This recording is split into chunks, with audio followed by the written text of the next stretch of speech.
रविन्द्रनाथ टैगोर जी ने भी किया था। उन्होंने कहा था कि संस्कृति शब्द सही नहीं है। उन्होंने कृष्टि शब्द का प्रयोग करने के लिए कहा था।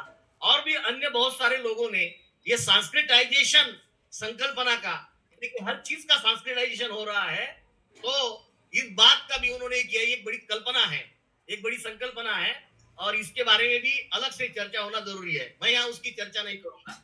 मैं केवल उसकी एक बेसिक थीम जो है, इस महासंगीति की जो बेसिक थीम है, वो बताने जा रहा हूं कि हमारा, हम जो है कल्चर को कलाचार कहते हैं, जो तमिल शब्द है। और ये जो तमिल शब्द है, तो ये तमिल शब्द, तमिल भाषा जो है, वो इस देश की एक बेसिक भाषा मानी जाती है। और तमिल में कलाचार की जो परिभाषा है, वही अंग्रेजी में कल्चर की परिभाषा है।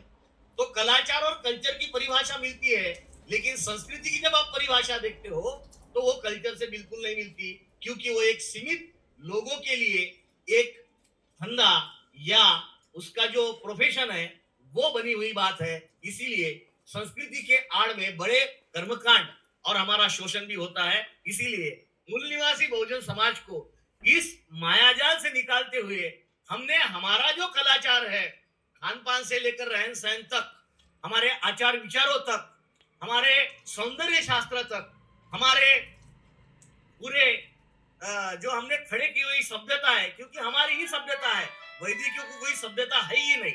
उनकी केवल संस्कृति है, और वो केवल कल्पना है, वो निरी कल्पनाएं हैं। वो हमें धरातल पर कहीं पर भी नहीं दिखाई देती। इसलिए धरातल पर जो भी खड़ी है, वो जो सभ्यता हमें दिखाई देती है, वो केवल और केवल हमारे मूल निवासी बहुजन समाज की है, जो एससी एसटी ओबीसी और धर्म परिवर्तित मूल निवासी है, जो सिख मुस्लिम बौद्ध और अन्य कई पंथ और धर्मों में बटे हुए लोग हैं।